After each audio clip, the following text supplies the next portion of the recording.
The storm had a name. Out in the Dakota territories, the settlers called it a white death. It didn't just snow. It erased the world, burying hope and life under a frozen blanket. And for Elara Vance, standing alone on the empty platform in the failing light, it was a death she was about to meet. She had been abandoned. Hours ago, the last train had screamed its whistle and disappeared, leaving her in the town of Promise Creek, a town that, at this moment, held no promise at all.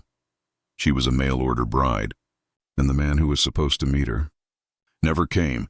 She was left with a single worn trunk and a heart full of terror.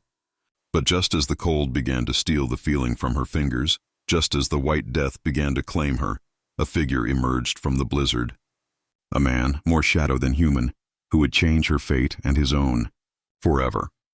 But before we dive into this incredible story of rescue and redemption, and find out what happened in that blinding storm, we have a small favor to ask. If you love stories of the Old West, tales of survival, hope, and the human heart, please help this story reach a wider audience. Take a moment to hit the like button, share it with a friend, and most importantly, subscribe to Frontier Rescue Stories and ring that notification bell. Your support helps us keep these tales alive. And please drop a comment below and let us know what part of the world you're watching from. We love hearing from our community. Thank you. Now let's return to Elara Vance and the storm that would bring her to the Hermit of Stone Creek. The thin paper letter crackled in Elara Vance's numb glove. It was her only proof that this wasn't all a terrible dream. The words were brief, practical, and devoid of any warmth. Be on the 3:15 train. I will be there. Alistair Finch. It was now well past 5 o'clock. The sun, which had been a weak pale disk in the sky, was gone, swallowed by the thick, churning gray of the horizon. The 3:15 train was a distant memory. Elara was alone. Promise Creek wasn't a town. It was a wound in the flat, endless prairie. A single muddy street, a general store with a dark window, a saloon that was already shuttered, and the train depot. The station master, a man with a tobacco-stained beard and impatient eyes, had given her the bad news an hour ago. Alistair Finch? He runs the bank, and pretty much everything else. If he ain't here, miss, he ain't comin'. Storm's rollin' in. I'm closin' up. He hadn't even looked at her as he locked the depot door, leaving her on the exposed platform. The wind had a sound she'd never heard back in Boston. Not just a whistle, but a deep, guttural howl, like a mourning animal. The first flakes of snow, which had been a mild curiosity, were now a blinding horizontal assault. They weren't soft. They were ice, stinging her cheeks and catching in her eyelashes. Terror, cold and sharp, cut through her. This was her last gamble. She wasn't just a hopeful bride seeking a new life. She was a refugee. She was fleeing her cruel uncle, a man who, after her parents' death, had seen her as nothing but a bargaining chip. He had arranged her marriage to a wealthy, vile man in Boston, a man old enough to be her grandfather, with hands that lingered and eyes that consumed. The mail-order bride advertisement in the Matrimonial Times had been an act of pure desperation. She had stolen her own meager inheritance, bought a one-way ticket, and fled west, praying that Mr. Alistair Finch was, if not kind, at least honorable.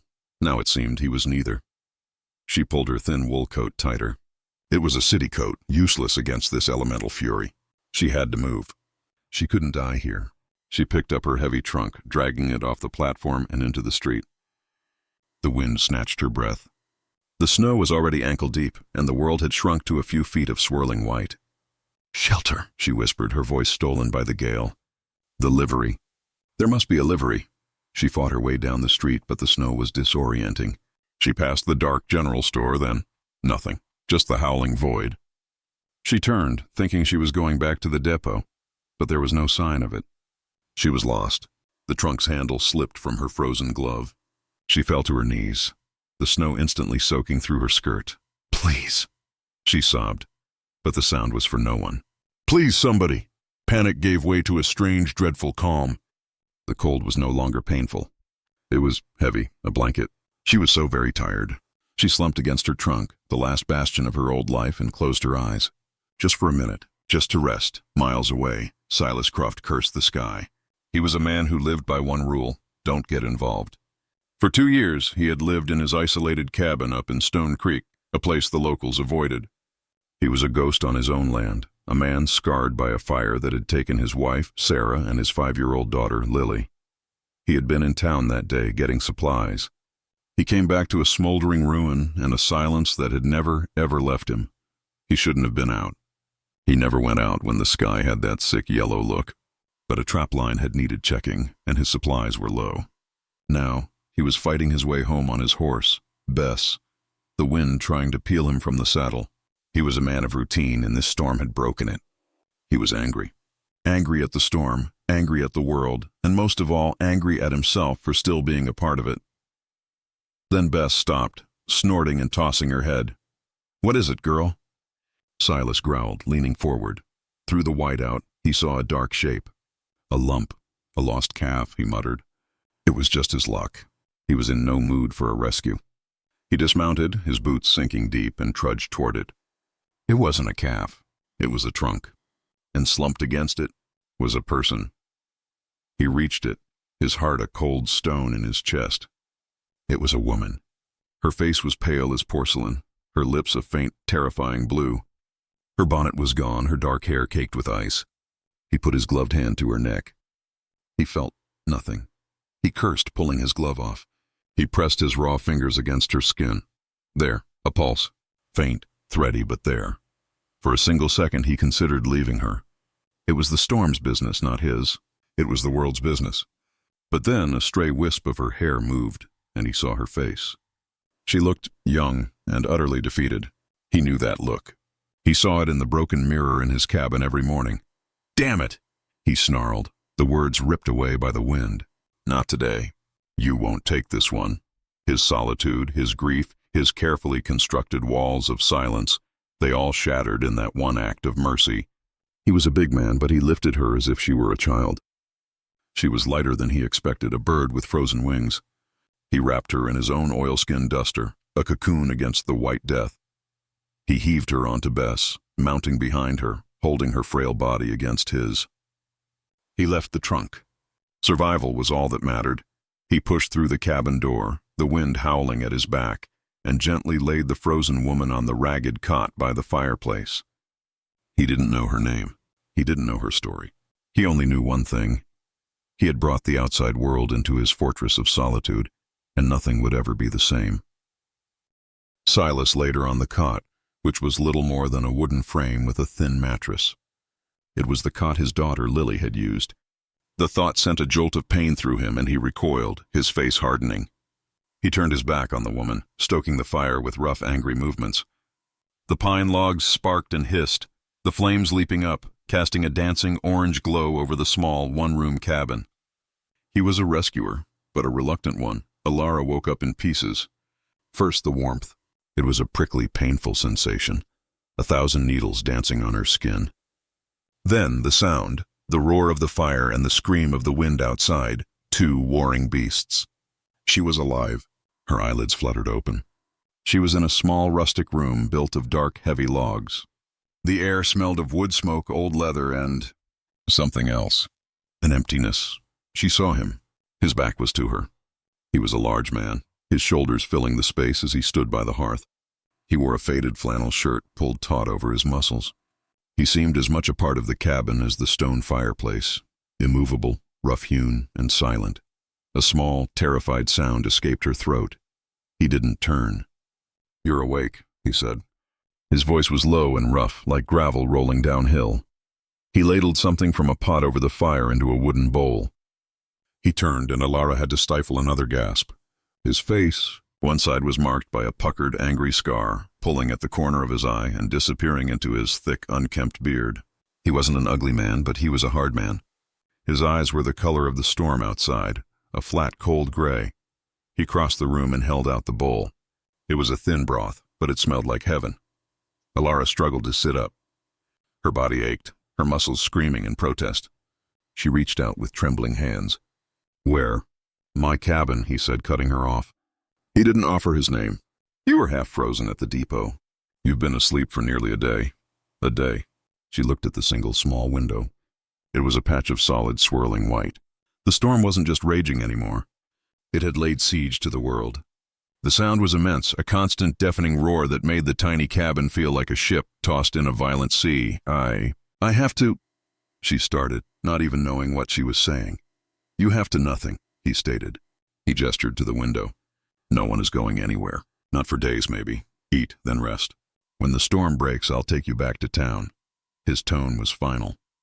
He went back to the hearth, picked up a rifle, and began to clean it with methodical, practiced motions. Click, click, slide. He was making it clear he was not a host. He was a temporary warden, and so the silence began. The hours stretched into days. The storm did not break. It was a relentless living thing. On the second day, Elara was stronger. She sat up, wrapping the rough wool blanket he had given her. The only blanket, she realized as she saw him sleeping on a pile of furs by the door, tightly around her shoulders. She watched him. His cabin was not a home. It was a shrine. It was obsessively, painfully tidy. There was one chair, one table, one cot. The shelves held a few tins, a bag of flour, some salt, and nothing else. There were no pictures, no comforts, no sign of a woman's touch or of any touch. It was a mausoleum, a place where a man was waiting to die. His routine was rigid. At dawn, or what passed for it in the gray twilight of the storm, he would rise, tend the fire, and then disappear into a small, attached shed. Elara could hear the soft sounds of an animal, a horse, and knew he was tending to it. He would come back, snow on his shoulders, and make coffee. He would offer her a cup wordlessly. He would sit at the small table, cleaning his traps or mending a piece of tack. He never looked at her. Elara felt like a ghost in a ghost house. She was terrified of him, but as the days wore on, that fear began to change. She saw him look at the cot she was sleeping in, and his eyes.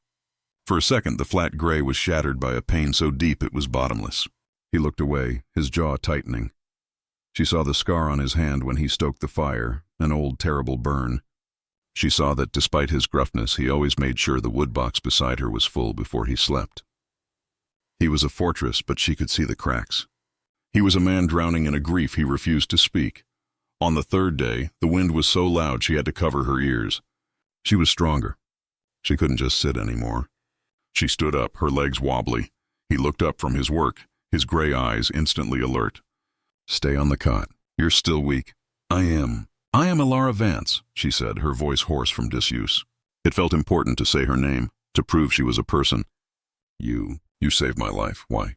The question hung in the air, thick and heavy. He stopped his work, his large, scarred hands going still. Silas paused, his back to her, staring at the snow lashing against the one small window. He didn't turn around. His voice was rough, like gravel. I saved you, Miss Vance, because I know what it is to be left for dead. Now get some rest. The storm's still blowing, and you're no good to anyone if you catch your death again. Elara processed his words. I know what it is to be left for dead. He wasn't just talking about the cold. He was talking about his life. She looked at this man, this hermit who had pulled her from the snow, and she saw not a monster, but a mirror. The storm raged on. The fourth day, the fifth, the world outside had vanished, and this small 10-by-10 cabin had become the entire universe. And in this universe there were two people who had nothing left but their own ghosts. The silence that had been awkward and frightening at first was now a thick, heavy blanket, suffocating them both. Elara knew she couldn't be a patient any longer. She couldn't just take his food, his fire, his daughter's cot. She had to do something or the silence would make her mad. While Silas was in the shed tending his horse, she got up. She was steadier now. She found his worn-out broom by the door and she began to sweep. The swish, swish, swish of the straw on the wooden floor was a shocking intrusion, a sound of life in a room dedicated to memory.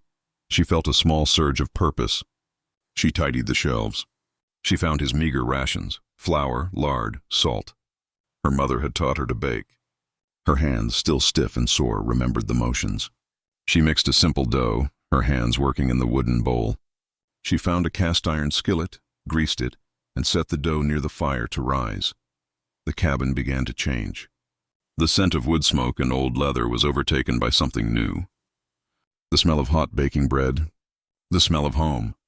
When Silas pushed the shed door open, letting in a swirl of snow and frigid air, he stopped dead.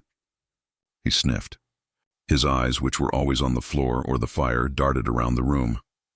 They saw the swept floor, they saw the tidy shelves, and then they saw Elara, her face flushed from the fire's heat, pulling the golden brown skillet of bread away from the hearth. What are you doing?" he whispered.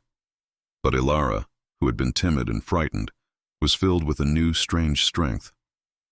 "I am earning my keep, Mr. Croft. I will not be a burden." "Stop it," he snapped, his voice cracking. He strode forward, his face a mask of sudden, inexplicable rage. "Put it out. Stop fussing." "I am not fussing," Elara said, standing her ground. She was shocked at her own voice. "You saved my life, sir. You did not save a doll." I am not property." The word property hung in the air, sharp as an icicle. It was the wrong thing to say. But it was also the right thing. This smell," he choked out, his eyes squeezed shut. Sarah, she used to bake bread." He stumbled back, knocking over the single chair. The rage vanished, replaced by a wave of grief so powerful it was a physical thing. He leaned against the log wall, his massive shoulders shaking. "This is her home. This was their room. I haven't changed a thing." Elara's own anger melted. She saw it now. While tidying, she had found something tucked behind the flour sack, something she hadn't understood. She walked over and picked it up. A small carved wooden bird, its blue paint almost entirely worn away. Silas saw it in her hand and he didn't snatch it. He just broke. "That was Lily's," he whispered, sinking onto the pile of furs. My daughter, I carved it for her," he finally told her. The story came out in broken, ragged pieces. The prairie fire. How he'd been in Promise Creek, delayed by a broken wagon wheel. How he'd seen the smoke, a smudge on the horizon. How he'd ridden Bess to exhaustion, praying, bargaining with a God he no longer believed in. He'd come home to nothing, just ash and the wind. "This cabin," he said, his voice raw, "is all I have left. It's their grave, Miss Vance, and you're living in it. You baked bread." Elara sat on the floor, across from the hearth, the wooden bird held tight in her hand. The bread sat between them, a warm living thing in a room full of death. When he was finished, the only sound was his ragged breathing. Then she told him her story. She told him about her orphan past, about the uncle who saw her as a ledger book entry. She told him about Mr. Hawthorne, the man in Boston, his wet smile and his grasping spider-like hands. "My uncle was selling me," she said, her voice quiet but strong. "Just like a horse or a chair. I was property." She explained that the mail-order bride advertisement was her one desperate gamble. "I thought, Mr. Finch, his letters were so empty. I thought empty would be safe. I thought empty would be better than him." She looked at Silas, her eyes clear. "I ran from a monster, Mr. Croft, only to be abandoned in a storm and rescued by a man who understands." They sat there for a long time, the fire burning low. Two ghosts. Two people who had been left for dead by the world. A log popped in the fireplace, the only sound in the small cabin. The air was thick with their shared confessions. Outside, for the first time in nearly a week, the wind had stopped screaming. The oppressive roar was gone, replaced by a sudden profound silence. Silas looked up, his gray eyes meeting Elara's. They weren't cold anymore. They were just sad.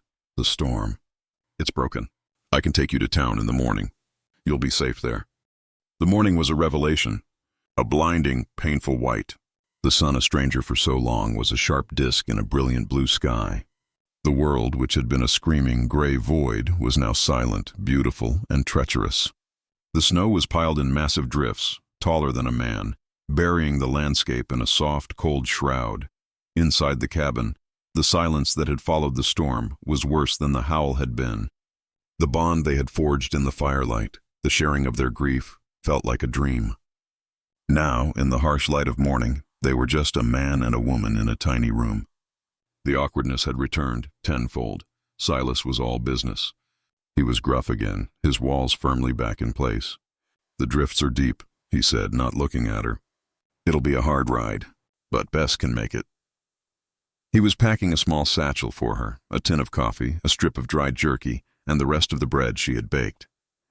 He was, in his own way, taking care of her. He was preparing to send her away. Elara watched him, her heart a heavy, cold stone. Where would she go? Back to Promise Creek? To the man who hadn't bothered to show up? What choice did she have? She was his rescuer now, but he was rejecting it. He was choosing his ghosts. She was buttoning her thin coat, her hands trembling when the sound came. Thump, thump, thump. It was a heavy, determined knock on the cabin door. Silas froze. His hand went to the hunting knife on his belt. Elara's heart stopped. In 2 years, Silas had told her, he'd had maybe 3 visitors. A lost trapper and the sheriff. No one came to Stone Creek, especially not after a blizzard like this. Silas moved to the door, his body blocking it. "Who is it?" he called out. "Open the door, Croft," a voice replied. It was sharp, educated, and impatient. "I know you're in there, and I know you have what's mine." Silas's blood ran cold. He looked at Elara, and she looked back, her face pale with a new dawning horror. She knew that voice. She'd never heard it, but she knew it. Silas unlatched the door and pulled it open. 3 men stood there, their horses steaming in the cold. The man in front was tall, dressed in an expensive, city-made wool coat with a fur collar. His face was thin, his eyes pale and cold as ice. This was Alistair Finch. He was flanked by 2 rough-looking men, hired guns, their hands resting on the pistols at their hips. Finch's pale eyes scanned the cabin, dismissing Silas instantly, and landed on Elara. A small, cruel smile touched his thin lips. "So," he said, his voice dripping with condescension. "The consignment survived. I was detained in Cheyenne by the storm. I assumed my delivery had perished. I see you found her, Croft. Good. Saves me the trouble." He didn't speak to Elara. He spoke about her as if she were a misplaced piece of luggage. "Pack your things, girl." "You're late." Elara shrank back, moving instinctively behind Silas. This man was not the empty man from the letters. This was the man from Boston, just with a different face. Silas didn't move. He just stood there, a mountain of a man filling the doorway. "She's not a consignment," he said, his voice a low rumble. Finch's smile faltered. He looked at Silas, truly seeing him for the first time. "I don't have time for this, Croft. I am a busy man." "Give her to me." "No," Silas said. The word was so quiet, so final, it hung in the frigid air like a death sentence. Alistair Finch's face darkened with rage. "You seem to be confused about your position here, Hermit. This woman is my betrothed. She signed a contract. She is mine." He took a step closer, his voice dropping to a sneer. "And you, Croft, you're also mine." He reached into his coat and pulled out a sheaf of papers. "Your father's debt. I hold the note. This ranch, this pathetic little pile of rocks, is 3 payments past due. I've let you stay here out of, well, let's call it pity. But my pity has its limits." He held the papers out. "You have 2 choices. You give me the woman, my rightful property, and I will renegotiate your debt. We'll forget this ever happened. Or you defy me, and I will have my men burn this cabin to the ground with you in it and claim the land by sundown. It is, after all, already mine. It was the auction block. It was the forced marriage. It was Elara's entire life, happening all over again." She looked at Silas. This was his home. This was his grave, his memory. She couldn't ask him to lose it. "Mr. Croft," she whispered, her voice breaking. Please don't lose your home for me." It's all right. I'll go." Silas heard her, but he didn't look at her. He kept his eyes locked on Alistair Finch. He had been hiding from life for 2 years. He had let a fire take his world. He had let grief bury him. He was a dead man walking. But in the last 5 days, this woman had swept his floor, baked bread in his hearth, and looked at his scars without flinching. She had brought life back into his tomb, and Alistair Finch was threatening to burn it all down again. Silas made his choice. "Her name," he said, his voice low and dangerous, "is Elara Vance. She is not property. She is not delivery. And she is not going anywhere." Alistair Finch's smile vanished. His hand went to the pistol on his hip. "That is a very foolish and a very expensive decision, Croft." Silas didn't flinch. He just moved to stand fully between the armed man and the woman he had saved. "Get off my land," he said. "Now." The standoff was absolute. The 2 hired guns tensed, their hands dropping to their holsters. The bright sunny morning was suddenly heavy with the promise of death. Silas was one man, armed only with a knife. Finch had 2 men, and the law on his side. Alistair Finch's eyes were reptilian. He had not become the most powerful man in Promise Creek by backing down. "You're a fool, Croft. You'll die for a woman you've known for a week. He won't die alone, a voice said. It wasn't Silas. It was Elara. She stepped out from behind Silas, her thin body trembling, but her chin held high. She stood beside him, a united front. "I will not go with you, Mr. Finch," she said, her voice clear and strong in the cold air. "You are right, I signed a contract. But it was a contract for a marriage, not for slavery." "I would have sooner died in the storm than be your property." Her courage was a shock. It changed the equation. Finch looked at her, then at Silas. He saw the resolve in both of them. He saw that he could not force her without a bloodbath right here, right now. He was a man of finance. He preferred his violence quiet, legal, and done with paper and ink. A gunfight over a mail-order bride was messy. He sneered, a look of pure hatred twisting his features. He lowered his hand from his pistol. "Fine," he hissed. "Have it your way. Keep the woman. But the land is mine." He looked at Silas. "I'll have the foreclosure notice posted by noon. My men will be here by the end of the week to evict you. You'll be homeless. In this." He gestured to the mountains of snow. He turned his venom on Elara. "And you, when he has nothing, you'll come crawling to me, and I will lock you in a room where you will never see the sun again." He spun on his heel, his men following. They mounted their horses and rode away, their black shapes disappearing against the blinding white snow. The threat hung in the air, a poison. They were left alone, the echo of Finch's promise, "I'll burn this cabin to the ground," ringing in their ears. The silence that fell was different. It wasn't the silence of the storm, or the silence of two strangers. It was the silence of doom. Silas finally turned and looked at Elara. His face was a ruin of emotions. He had won the battle, but lost the war. He walked back into the cabin and slumped into the chair, his head in his hands. "He'll do it," Silas whispered. "He's not bluffing. He'll take the ranch. He'll take their grave." Elara's heart ached for him. He had saved her, and she had cost him everything. "I am so sorry, Silas," she said, using his first name for the first time. It felt right. He looked up, his gray eyes meeting hers. He looked defeated. "This isn't your fault, Elara. It's mine. I let this place rot. I let myself rot. This was coming for a long time." He stood up, a new tragic resolve on his face. "But you're not safe here. You're not safe with me. Not anymore." He grabbed the satchel he had packed for her and shoved it into her hands. "The drifts are deep, but I can get you to Cheyenne. It's a bigger town. You can get lost there. Get a train. Go. East. Go somewhere he can't find you." He was offering her the escape he had been denied. "You're free. You don't owe me anything. Go." This was the moment. The final test. Elara looked at the satchel in her hands. She could take it. She could run. She had been running her whole life. From her uncle, from Boston, from the storm. She could run again. She looked around the simple rustic cabin. It wasn't a mausoleum anymore. It was a shelter. It was the one place in the world she had been safe. She looked at this scarred, broken man who had faced down her demon, who had been willing to lose everything for her. "You're wrong, Silas," she said softly. She put the satchel down on the table. "I've been running my whole life." "I'm not running anymore." He stared at her, confused. "What are you—" "He'll destroy us. He'll take everything. He'll try," she said, a fire in her eyes he'd never seen. "That man wants to take this land. Your home, your memory. He wants to burn it all down." She walked over to the hearth. "You saved me from the storm, Silas. Let me help you save this." He was stunned. "How? I have no money. The debt is real. We have nothing. We have this cabin," she said, touching the rough logs. "We have your horse. You have that rifle. You're a rancher, a trapper. I can cook. I can sew. I can learn to salt meat, to tend a garden come spring. He wants to ruin us by the end of the week. What if we're not here? What if we're— I don't know. What if we fight?" He saw it then. Not a victim, not a burden. He saw a partner. He saw the resilience that had kept her alive in the blizzard. He saw a woman who was just as scarred as he was and just as strong. For the first time in 2 years, Silas Croft felt something new. It wasn't grief. It wasn't anger. It was hope.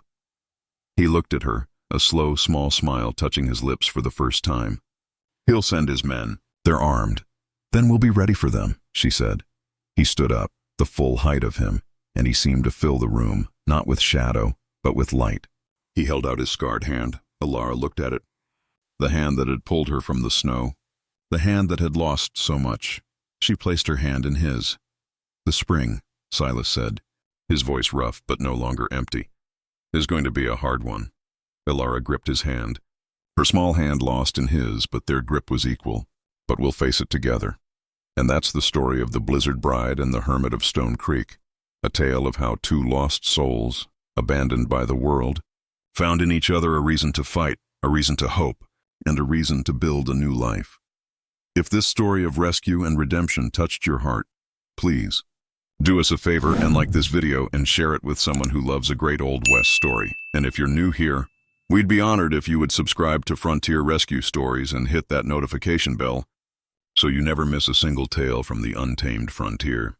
We have a whole playlist of stories just like this one, filled with hope, courage, and second chances. Be sure to check that out right after this. What did you think of Silas and Elara's story? And what kind of rescue stories would you like to see us tell next? Let us know in the comments below. We love hearing your suggestions and ideas. Thank you for being the best part of this community. We wish you all the best. Take care, and we'll see you in the next story.